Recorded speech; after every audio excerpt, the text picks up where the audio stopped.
Welcome to another episode. It's myself, Anthony DeGraw, Chief Revenue Officer over at Integris. I have again with me today Tony Miller, the Chief Information Officer at Integris.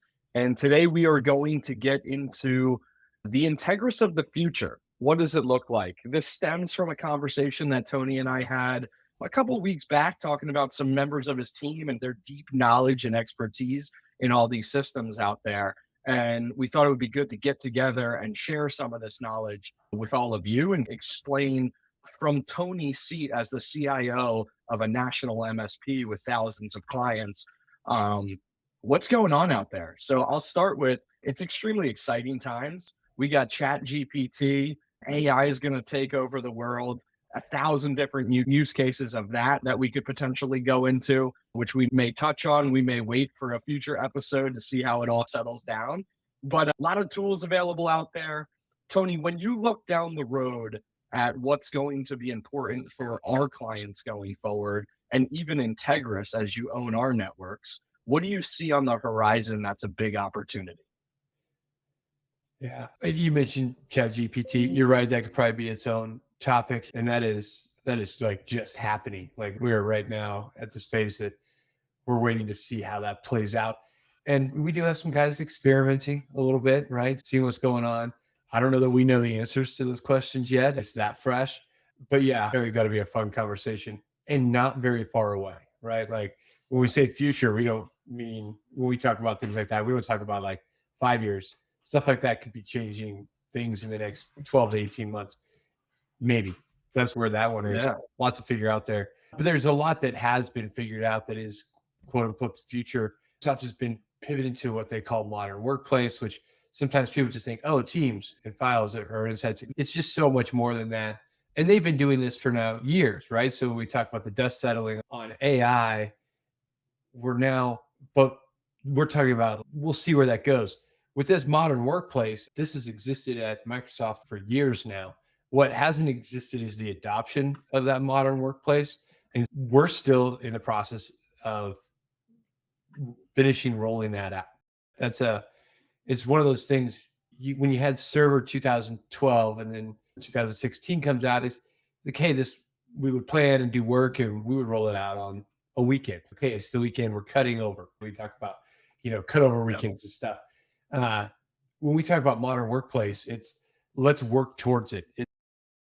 It's not a weekend kind of thing. It's a build towards it sort of thing. And so it's long projects. It's a lot of modifications of the way the whole back end works. And so that's the future for us internally. We're modernizing all of our stuff, the way we share files, the way we communicate with each other, the way our systems communicate with each other. That's actually as much a part of what I do day to day as it is the old, does this computer work? It's does system A talk to system B, integrating systems, that kind of stuff is a big part of what we're doing every single day. And when we start getting all the systems talking to each other, when you get to be a company of our size, there aren't 3 systems, there are 33 systems. And so getting all of them working together is, again, this kind of march towards it being excellent. And then that generates a lot of information. We have information on your sales team. We have information on the service teams. We have financial information. You have all this stuff, and getting it back together and making that useful for us as a company to make decisions all starts with modernizing, getting the systems talking to each other, and then outputting useful information so that a business can run well. And that's what we do, and that's what we're doing. But that is a lot of the future for our clients as well, depending on what industry they're in and what their systems are. I use systems very loosely, right? I mean, you talk about email, that's a system, right? You talk about your financials, it's a system. But then each of our clients have their own industry standard software, right? And if you're a law firm, you have a set of things that is much different than a machine shop, for example. But at the end of the day, they're both businesses and they both have needs of all their systems up and running, all their systems working together, all their systems modernized, and all of their systems secure. And you get all that stuff put together. And that's the march, is putting it all together. It used to be, right, way back when we all started our MSPs, It was just keep the 5 systems running. That was fine. That was our job. But now it's, I need the user to log in with one login to all 5 systems, right? Then we're talking about SSO. But then we're talking now about security. And you're like, that SSO has to be backed by some sort of multi-factor authentication, right? And so that multi-factor authentication has to talk to your identity source. Your identity source has to talk to all of your systems. And it is all these connections between systems that is the change that I think has been happening and is really where MSPs are heading is towards some of this type of work. Absolutely. Two questions I want to ask based off like live conversations we've had.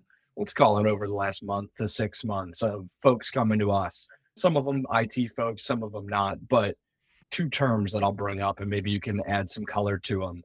Dual identities. Hey, when I'm in the office or I'm on a local machine in the office, I log in with one set of credentials, but that's a different set of credentials than maybe my Microsoft 365 or legacy Office 365.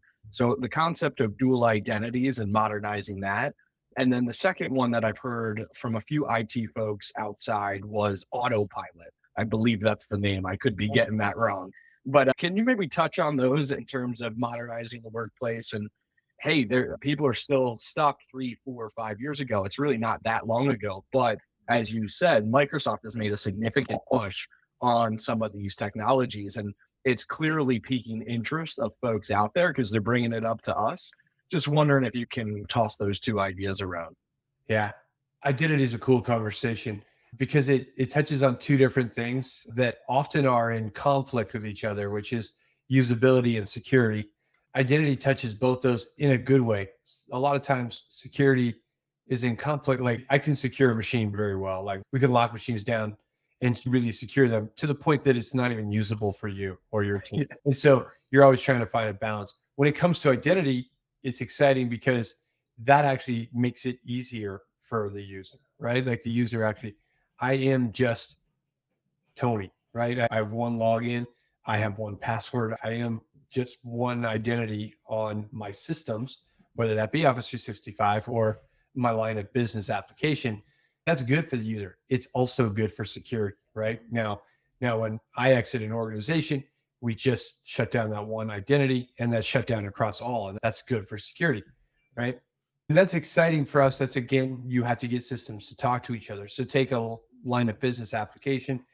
It needs to communicate with the identity provider. In a lot of cases, that is Office 365, but it doesn't have to be. It could be other ones. Office 365 could use a different identity provider. It doesn't matter. Once you have your identity provider, you tie all your systems to it. Microsoft's made some of these changes to a modern workplace, but we are at a point in time as we look at technology on a timeline where not all systems are there. Not everybody has adapted the same authentication standards, whether that be SAML or whatever. And so that's tricky. That's hard right now. And depending on a business's line of business application, they may or may not be able to have a single identity. The SSO is single sign-on kind of idea.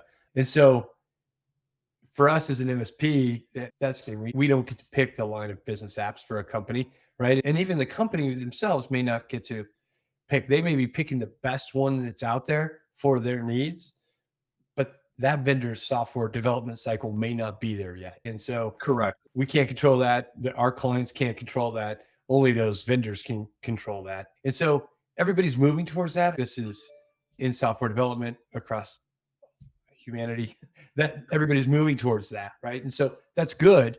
It's just we're in this in-between time where true SSO isn't totally possible. We even have some struggles with that with some of the vendors that we use.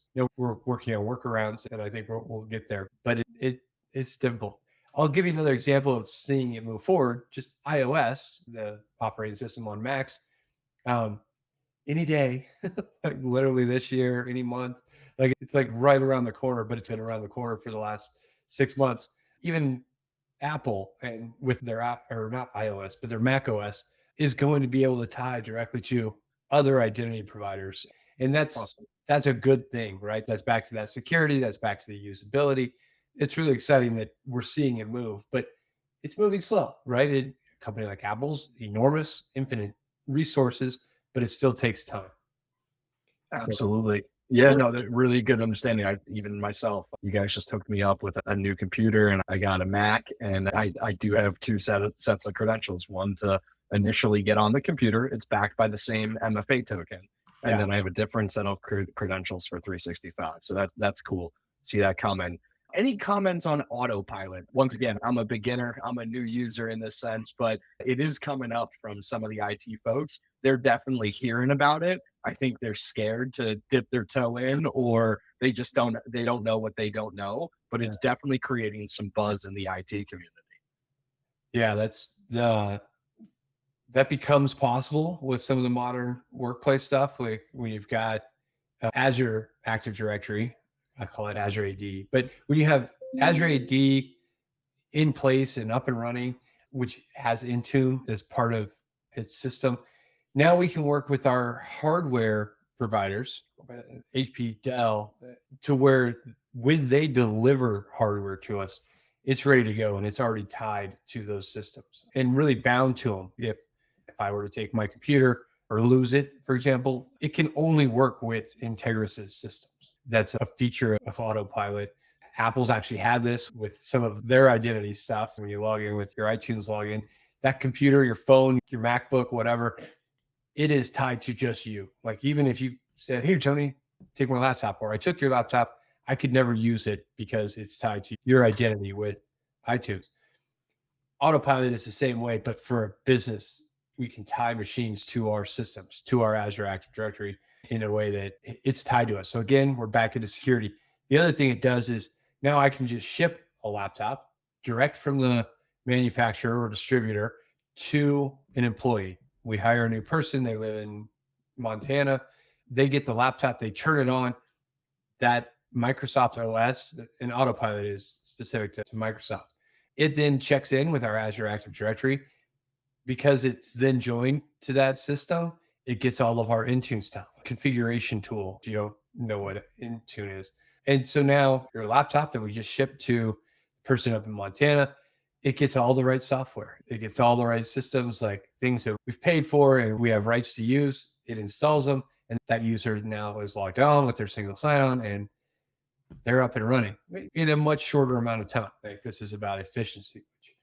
Everybody wants from their IT department, whether that's internal or an MSP, is that kind of efficiency. But again, to get there, it's a march. You've got to have a modern workplace. You've got to have Intune set up. You've got to work with your distributors or your vendor or your hardware vendors to get autopilot set up. And then you get all this. Again, not a weekend project. So we talk about the future as MSP. Projects aren't, "Hey, let's cut this server over this weekend" anymore. A project is, "Hey, over this next 2, 3, 4 quarters, let's work towards this end result."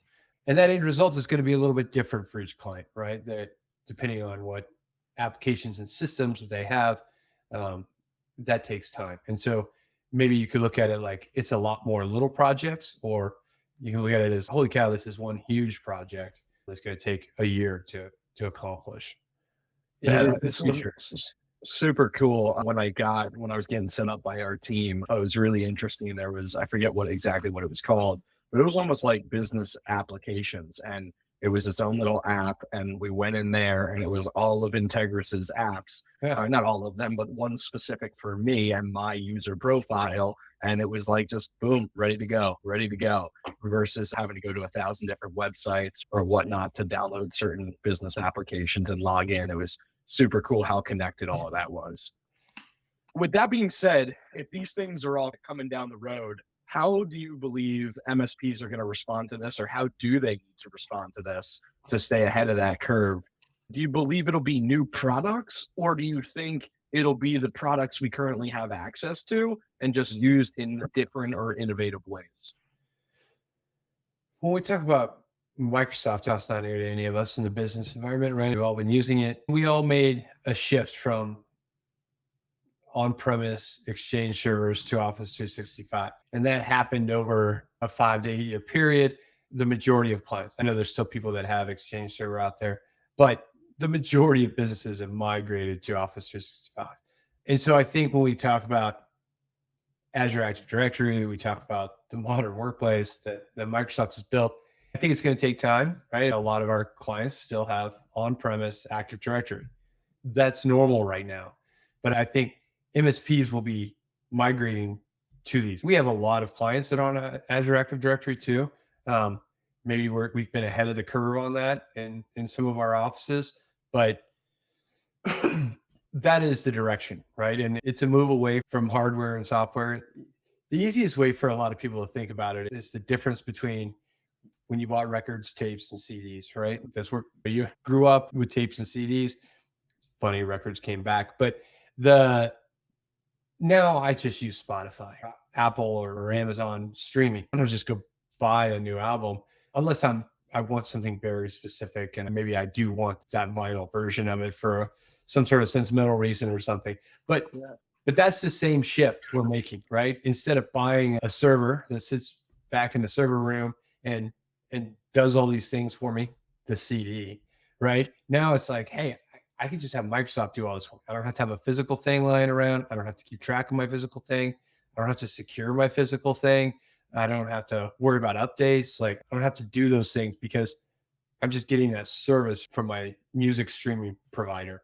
That's the same change we're talking about making when we go from on-prem AD to Azure AD. They can just do all of that.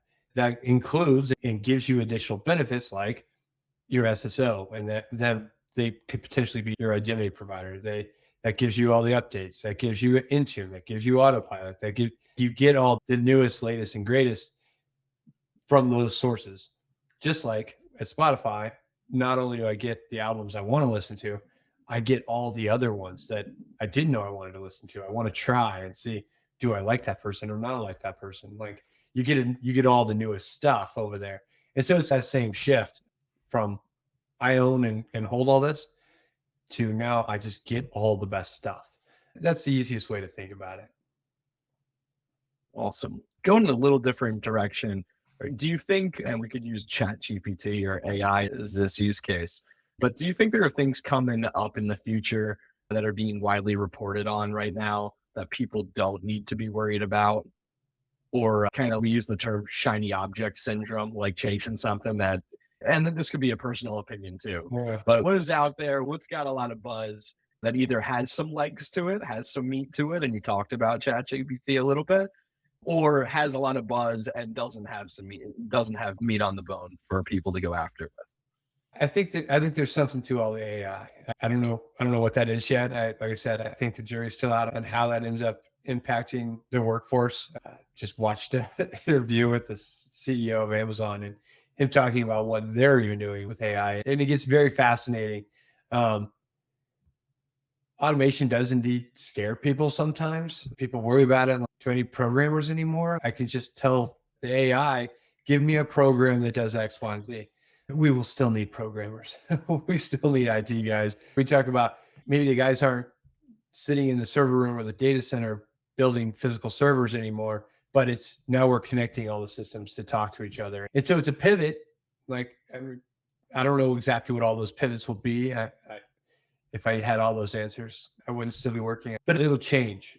Just like it changed when we talked about Office 365. If we're not running Exchange servers, what is it you'd say we do here? We have to maintain Office 365, and now we get to do things like get Intune dialed in, and now we get to roll out autopilot, and this is systems talking to each other. There's still so much more we can do when these new innovations come. The post office didn't go away just because email got created. Like, it changed.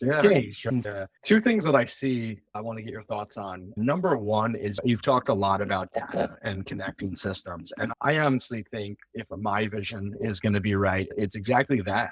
It's, hey, we're going to connect all your systems, and then we're going to help you manage this data and make some sort of take some sort of understanding or actions from that. Maybe the term out there is digital transformation. That's a term that's widely used. But even whether it's the Microsoft ecosystem or the Salesforce ecosystem, or all connecting all of these different things together, my gut says a little bit of our pivot is going to be more to helping you better understand your data, making sure you have access to the data, and then making informed decisions on that data. Yeah, I think that'll be part of the pivot for sure. What's interesting, large companies again, I'll mention that interview I watched with CEO of Amazon. He obviously has access to enormous amounts of data, right? He is the largest of enterprises. Talk about Apple, Microsoft, like all the big names, tons of data, and it's usable data to them. So this is the enterprise. One of the things that the MSP space has been able to do over the years, the last 20 years, whether it was the MSP's intention or not, was to bring the enterprise capabilities, features, skills, like all that into the small business, to the small medium-sized business. We did it with Exchange servers, right? The big companies had these big, huge emails that but we were like, oh, hang on. And Microsoft even tried to make the small business email server for a while. No, IT guys all hated that, but still, we found ways to give the small business the same capabilities as the large businesses, right? Leveling the playing field. Again, I know that was a big part of how I built my original MSP. It's a big part of what we do every day at Integris. So when we start talking about data and connecting systems, these are big enterprise level capabilities. The technology is catching up to where we're going to be able to provide those same capabilities to the small business or medium business, right? Like you've got a 150 person company, you might be competing against Amazon or a Lockheed Martin or just fill in the blank with the big business names in your industry. And you need those same capabilities, right? You can't just be like, I'm going to stick with snail mail. That's not an option, right? And like you have to have all the same features. And so you start talking about data and I start talking about single sign-on and about multi-factor authentication. These are all becoming table stakes just to be in the business landscape. And so that's a lot of what I think Integris is doing for our clients. That's what I'm working on for us. Even if we're one of the biggest in the industry, we're not big like Amazon or Microsoft or Apple, right? Yeah. And so we're doing the same thing for ourselves as we then do for our clients. Awesome. About 2 nights ago, I want to say, I think it was 2 nights ago. It definitely wasn't last night. 2 nights ago, I went down probably a 45-minute to an hour rabbit hole on Microsoft Copilot. Didn't get very far because there's not too much out there about it, but there's a couple of videos that Microsoft put together when they released it, and it was them plugging in a version or chat GPT via AI, or I'm sorry, via APIs and things like that into their N365 business products. So Microsoft Word, Microsoft Teams, Microsoft Office 365, email. And it was really cool to see like you could just like everything I watched, each individual visual representation of what they were doing within those systems, to see that like our productivity, I think is just going to continue to scale with these tools. So when I thought about ChatGPT, I went right to Microsoft to see what they were doing with it and came across Copilot. I don't know how deep, you may not even have looked at it yet, but any thoughts on Copilot or maybe more of the use of AI and systems like ChatGPT in terms of employee productivity? I guess I don't have any deep thoughts on it. It's what's coming. I guess my only thought there is the use of these features is going to become dependent upon being in that modern workplace, right? And I don't know all the ins and outs of Copilot and how Copilot works. I do know that Microsoft, because of their push towards modernizing and Azure AD and Intune and Autopilot and all those other things, this is how you access them, right? This is the new music I was mentioning in my streaming music service. If you're holding on to the old, I got the server room back there with a rack full of servers, like you're not going to get the same usability out of the new stuff that Microsoft's doing. How far Copilot goes, Microsoft has got a lot of products over the years that haven't made it.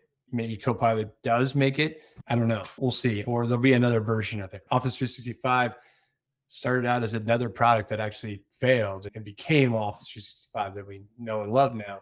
But the way those two things are connected, everything's going to be connected to their ecosystem, which means modernizing and doing all that stuff and getting in their world.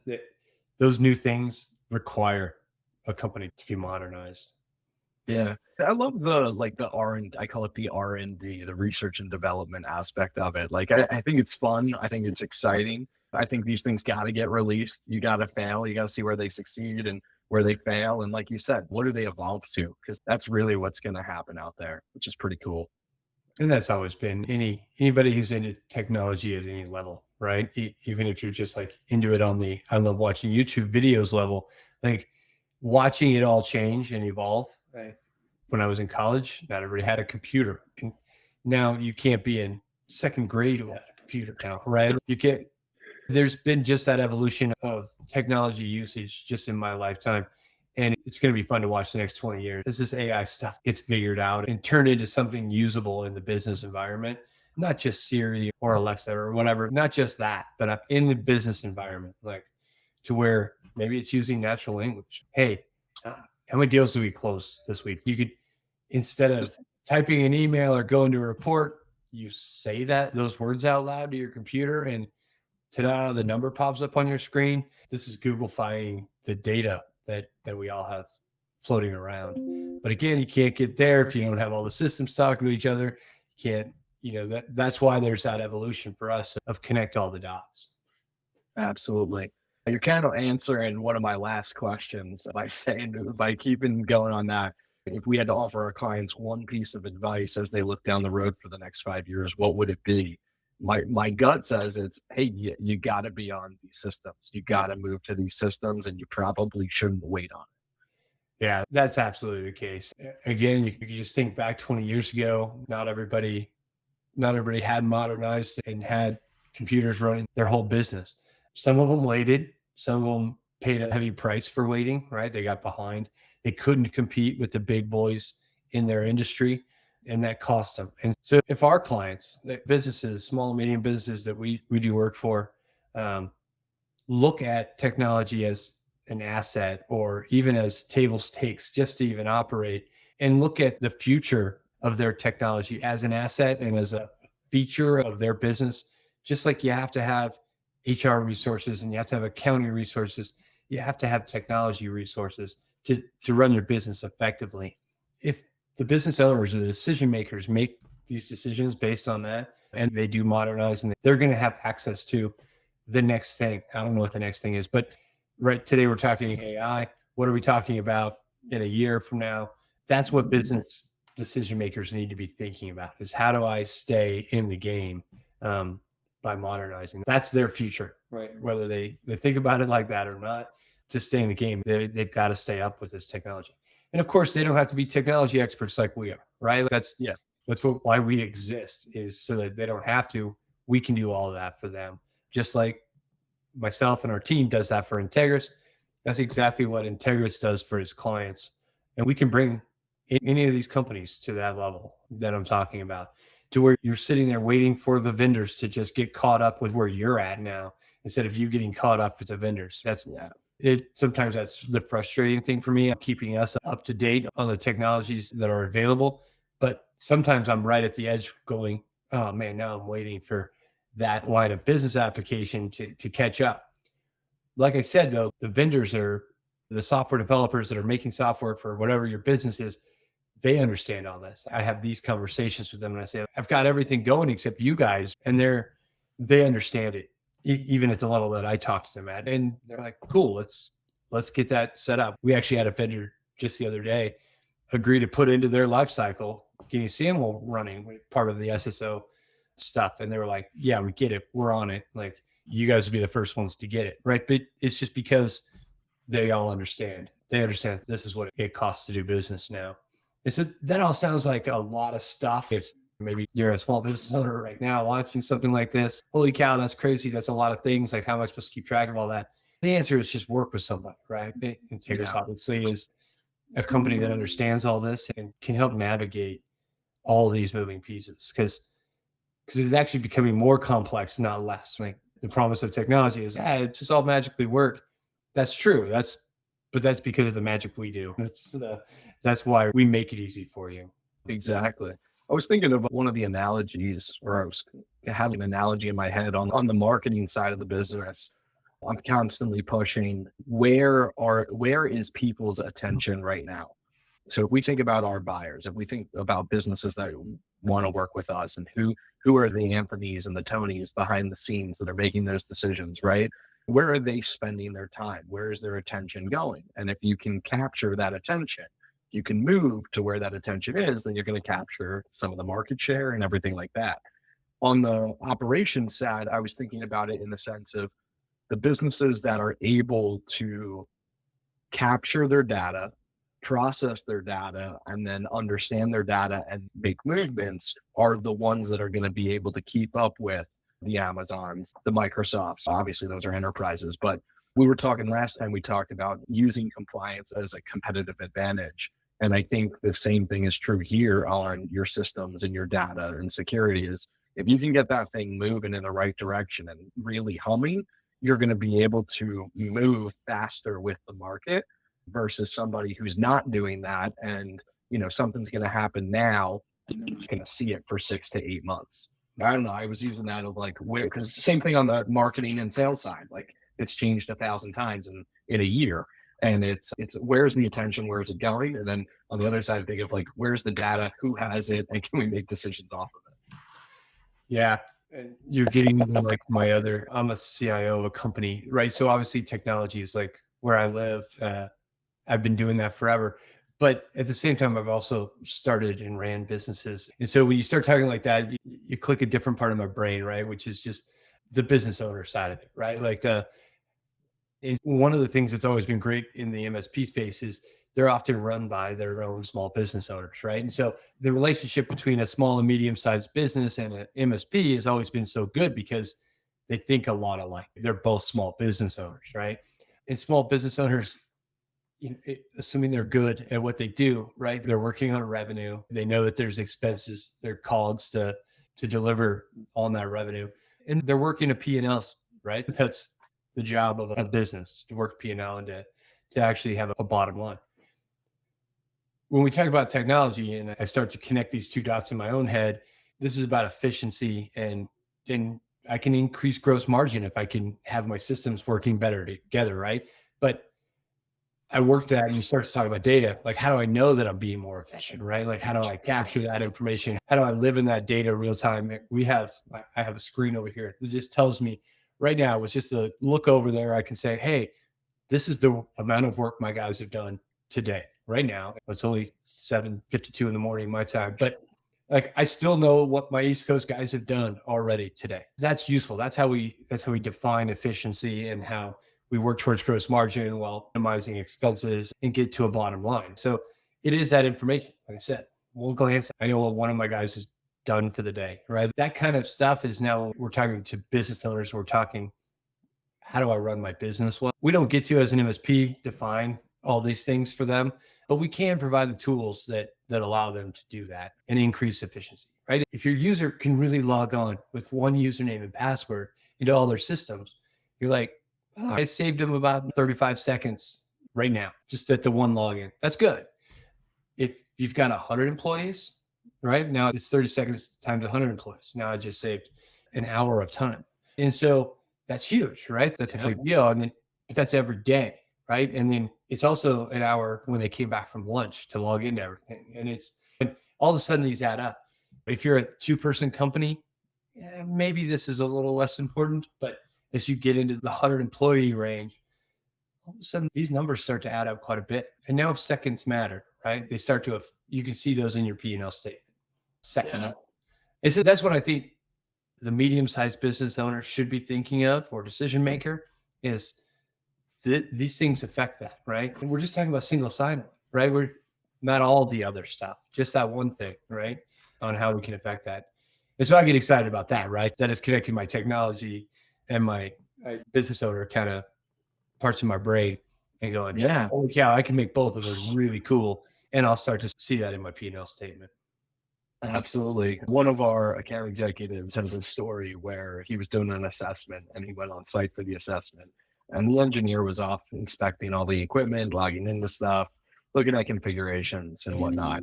And what he did was he walked around and talked to all the users in the organization. Say there was 50 of them. Say he sampled a good amount, 20, 25 of the users. And what he found out was, and what the decision makers, point of contact, owners didn't know, right? They view technology and support in one light, or from what they hear. What they didn't know is that for folks to get in the morning, and this is going a couple years back, so take it with a grain of salt, but users would come in the morning for, let's call it an 8:30 start. They'd get in 8:20, 8:25. And it was known throughout the whole organization that it took so long to log on to the computer and the systems for each user that everybody used that as like a 15-20 minute coffee, quote unquote, break, because they had to get up from their desks and go and do something because of how long it was taking for a user to get logged into a system. So I think they started to calculate it. It came out to about 4 minutes additional per user for somebody to log in. So this account executive brought that information back to them after the assessment. Hey, do you guys know that this is like a joke in your company right now of how long this takes? And it's hard. It's hard. It's always been hard for me to quantify that type of stuff. Some people like it, some people don't like it, but your point is very well taken. And in real life, my gut says this is happening at almost every company. There is some significant inefficiencies that are causing your users. Maybe it's just one system, maybe it's all the systems. I don't know, but there's something going on there which is causing your team inefficiencies. They could be more productive, or it's just the standard frustration that could be avoided. Yeah.